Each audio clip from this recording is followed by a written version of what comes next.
Welcome to Ethical Hacking from Scratch to Advanced Technique.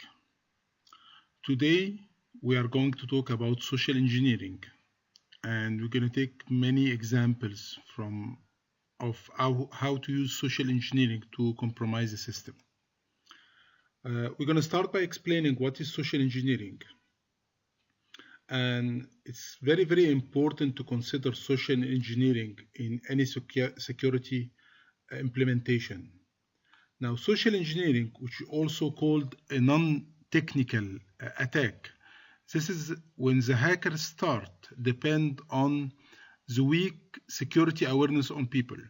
So if I'm a hacker, I can spend many days trying to compromise the system and bypass a firewall and bypass different kind of protection. Or I can just send an email to one of the employee. Maybe I will not focus on IT employee, but an HR or finance or PR or any employee. And once he click on the link inside the email, he will let me in the network. So it's much more easier to implement and much more easier to use for compromising systems.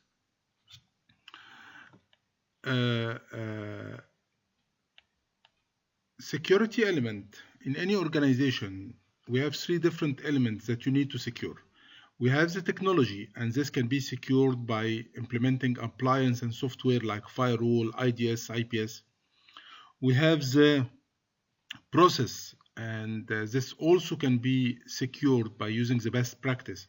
And we have the people, and we always consider the people the weakest channel inside security, because it's very, very easy to manipulate people or to use some of the tools that are free online that we're going to test on the upcoming lessons. So we usually consider people are the most weakest part inside any security implementation. And as they are saying, don't lie. 75% of the attacks that has been implemented recently was based on people.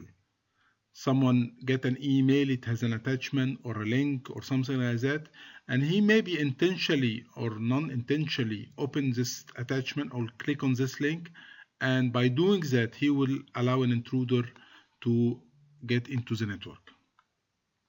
And the major case the last few years that we heard about Sony and RSA and different kind of organization, actually this was compromised by a social engineering attack. So what we're going to explain in this section is what tools can we use for social engineering. So what I'm trying to explain here is that people can be a weakness point for any system. And let me give you a small example.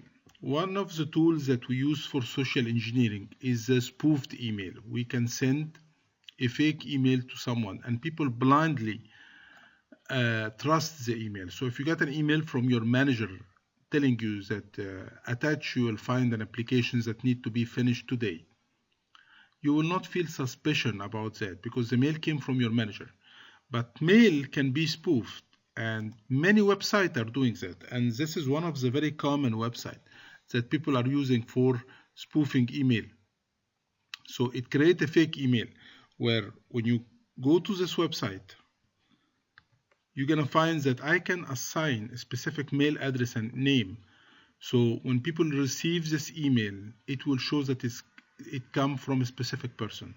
So it used to be very good tools to convince people to click on a link or download attachment. This is one point. Other tools that is used for social engineering beside the spoofed or the fake email tools, the phishing. And phishing is to create a fake website. So we used to do that before in a long way, and it was not that easy to do. You know, you need to get some software and you need to copy a page and try to make some modifications. So it was not easy to create a fake page. But what we're going to introduce during this section, it's one of the very powerful tools that makes this thing very easy to use. it became like a menu. You choose 1 or 2 or 3 and it will get you whatever you want. And this tool name is Social Engineering Toolkit or SET. And during the upcoming lesson, I'm going to show you how to run SET and how to use SET for implementing social engineering attack. Thank you.